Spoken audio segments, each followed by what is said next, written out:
Ayan po. Nandito naman po ako, mga viewers ko. Kumusta po kayo? Welcome po kayo sa aking YouTube channel. Randy Channel, pag-subscribe, like, and share, and comment sa aking video upload, okay? Randy Channel, pag-subscribe lang po, like, and share, and comment.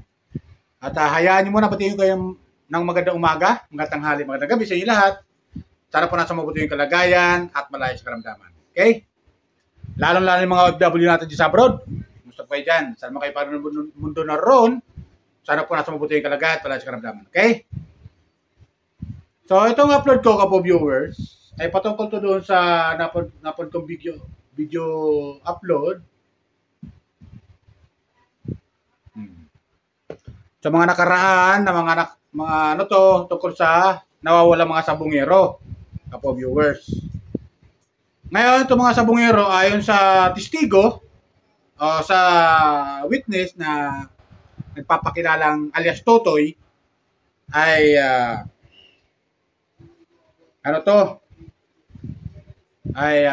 yung mga sabungero na nawawala ay doon itinapon sa Laguna Lake, kapo viewers. Na itong Laguna Lake, kapo viewers, kung tatandaan po natin, ito yung pumutok na yung abo ay talagang ay nakarating sa Metro Manila at nakarating sa Karatig Bayan, bandang dito sa bandang norte. Nakarating yung mga abo nun ng Laguna Lake, Taal Volcano kung tawagin. At mayroon akong napanood video upload, kapo viewers, dito sa Laguna Lake na to. Napakaganda pala talaga itong Laguna Lake, kapo viewers. Kasi nung nakaraan, napapanood sa mga balita, sa mga mainstream media, puro asopre. At yung mga nakatira doon na malapit sa Taal Volcano ay lalo yung mga hayop ay natabunan ng abo na mula sa Taal Volcano. At maraming hayop ang nagkandamatay roon at may mga tao rin na nagkandamatay nung pumutok itong Taal Volcano, kapo viewers. Ngayon, bukod sa marami nagkandamatay doon ng mga na mga na mga nakatira doon, mga hayop, ay naging controversial itong Taal Volcano sa ngayon na lumalabas dahil nga sa nawawalang mga sabungero. At doon di umano daw itinapon sa Taal Volcano sa may Taal Lake. Itong Taal Lake, kapo viewers, napakagandang lugar. Pero hindi pwede mapuntahan to ng tao. Hindi pwede ito mapuntahan ng tao kasi maaaring lumubog ka roon kasi malabot ang lupa, maaari kasi wala to sa Taal Volcano yung kanyang lupa. Kaya maaaring burak ito o asopre, kapo viewer. Ito, kumuha ko ng video. Punta natin, kapo viewer. Pasyalan natin. Napakagandang lugar. Napakaganda talaga. Panoorin natin.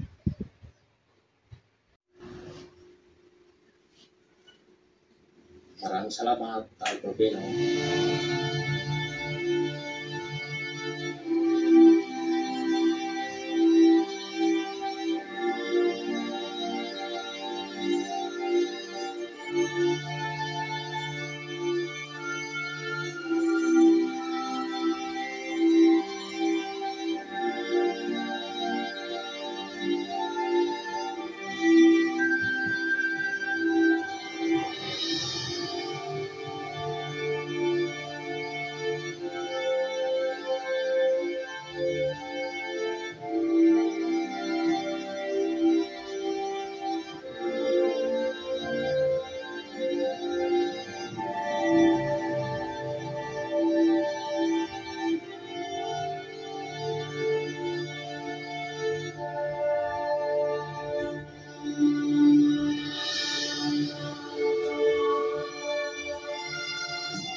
Grabe naman dito sa lake na ito.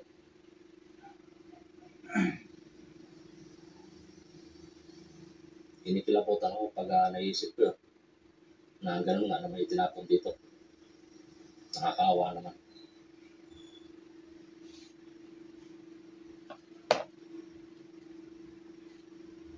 Yan.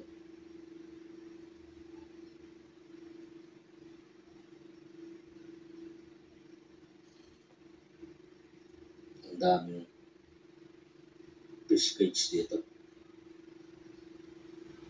Okay, so nasa 38% na lang yung ating battery. So sana makauwi yung ating drone.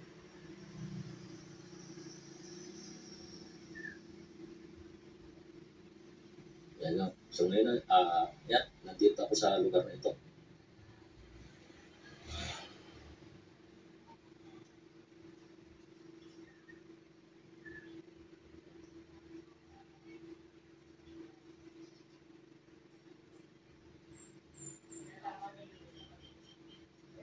Ang daming ibon. Huwag kayong sasalpok sa drone.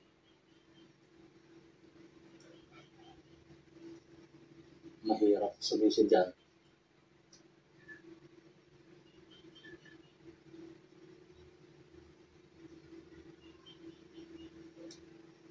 Yan, napakalalim nitong tubig ng Taal Lake na ito.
Nung lake o kailangan pa ng mga bangka para makarating dito sa crater ng Bulkang Taal. Ayan, kita yung mga sanog. Ang gandang pagmasdan. Grabe. Oh, napakaganda.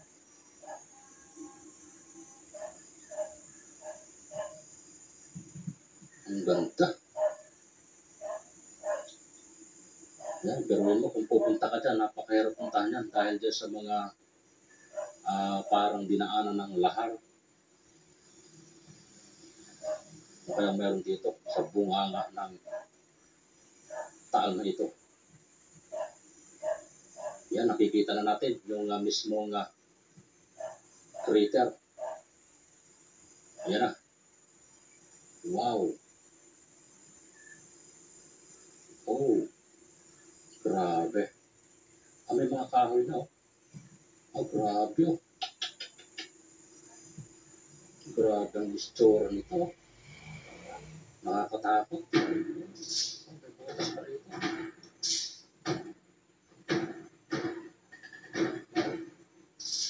Grabe. Nakakamangha na nakakagulat itong area na ito. Oh, para siyang kahoy na nabulok na inanay. Tapos ito nga yung bunganga. Walang lumalabas ito. Nakita pa natin sa bunganga mismo.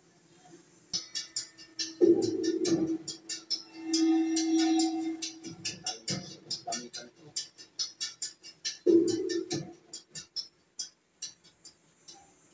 Grabe yan. Nakakatakot yan.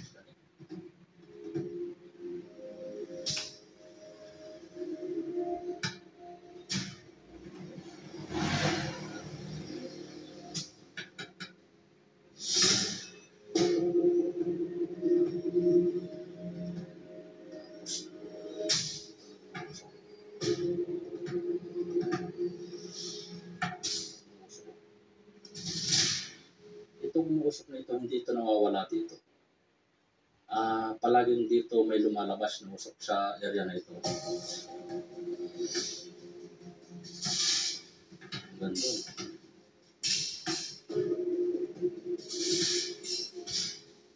Tapos meron dito maliit na isla.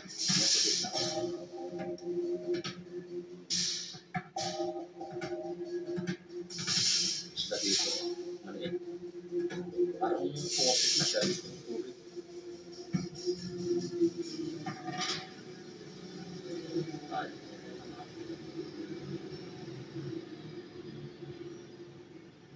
Grabe, so napakalalim ito. Nakikita lang natin parang hindi siya malalim. Pero sa actual yan, sobrang lalim yan.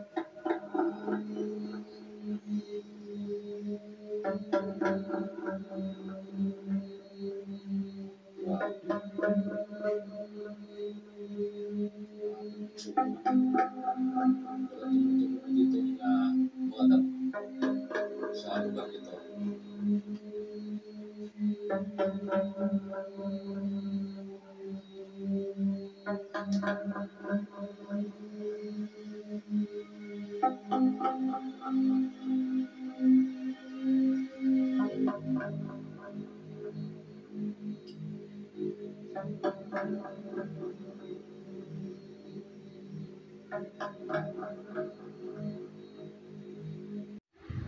So, ayun, di ba? Lalong-lalo na yung Laguna Lake, o tawagin. Nandun yung mga, ano to, yung mga, kung anong palisdaan. Kasi dyan, ano yung palisdaan, yung mga, tawag dito, dyan inaalagaan yung mga tilapia, bangos, mga sari-saring isda, meron dyan sa Laguna Lake. At ito ay, hinaharvest nila, pag oras ng harvest time, hinaharvest nila. Kaya yan ang hanap buhay ng mga taong nakatira diyan sa may Laguna Lake, Capo Viewer. Yan yung mga hanap buhay nila, yung pangingisda, yung gumagawa ng palisdaan sa Laguna Lake. O, di ba? Sari-sari, tilapia, bangos, anumang isda, ayungin, nabubuhay diyan sa Laguna Lake. At saka yung ginagawang tuyo. Parang tamban, Capo Viewers. Comment lang kayo kung tawin to tukoy kung anong isda ito. Basta mga kuha na parang tamban siyang isda. Diyan. Isipin niyo, Capo Viewers, napakagandang lugar itong Taal Lake. Di ba? Napanood niyo, napakagandang lugar. Kaya katulad niya na banayan at hindi yung Alborota, yung bulkang Taal, ay napakaganda pagmasdan. Yung paligid, yung gitna ng bukana ng bulkan, ay napakaganda. Di ba? Napakalawak na lupain yung Taal Lake, Taal Volcano, yung lugar. Napakalawak na lupain. Kaya hindi pwedeng matirahan yan ng mga katulad natin na mamumuhay dyan dahil walang mabubuhay dyan na pananim. Makita nyo naman, di ba? Sa lugar na yon, puro asopre, puro abo ang makikita natin. Napaganda pagmasdan lang. Pero, walang mabubuhay na pananim doon. At hindi papayagan ng ating gobyerno na manirahan ang sino man doon malapit sa bukana ng bulkan. Dati nanahimik kasi yan yung Taal Bulkan. Kaya marami nakatira dyan. Marami nanirahan dyan. Pero nung mag-alboroto siya at pumutok nga ito, marami natabunan dyan ng mga kababayan natin. At yung mga hayop, mga bahay nila, yung ilan dyan, may mga natabunan ng mga kababayan tayo dyan. Kaya hindi na pinapayagan ng ating gobyerno, lalo-lalo na ang yung DNR, di sila pumapayag, na may manirahan dyan, na malapit sa Taal Lake kasi napakadelikado manirahan dyan dahil maaaring papahamak sila pag itong Taal Lake ay Taal Volcano ay nagloko o nag-alboroto at sumabog ulit. Diba? So, dito ko lang ipakita sa inyo bilang isang yung napanood kong video na to, napaganda ng Taal Volcano. Kung makikita natin dito sa ere, yung yung kagandahan sa baba ng kabuuan doon sa Taal Volcano, Kapo viewers. Di ba? Para tayong namamasyal sa ibang bansa, Kapo viewers. Napakaganda. Kaya lang, Kapo viewers. Sana yung mga sabungero na nawawala, sana mabuhay pa doon sa lugar na yon, kung nandoon man. Pero tingin ko, Kapo viewers, wala mabubuhay doon. Nakita natin yung putik na yung burak nun. Kung mainit yun, lahat na umusok-usok pa, sigurado ang tubig doon, mainit yun. Para pag nilaglag ka ron, hindi ka mabubuhay doon. Para kang manok na nilaglag sa kumukulong tubig. Di ba? Para kang manok na nilaglag sa kumukulong tubig. Mabubuhay ka pa ba doon? Di ba? Kapo viewers.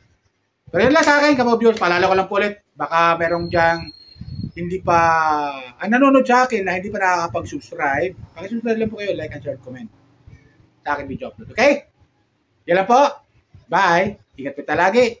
Pagpalain po tayo ng pumikot.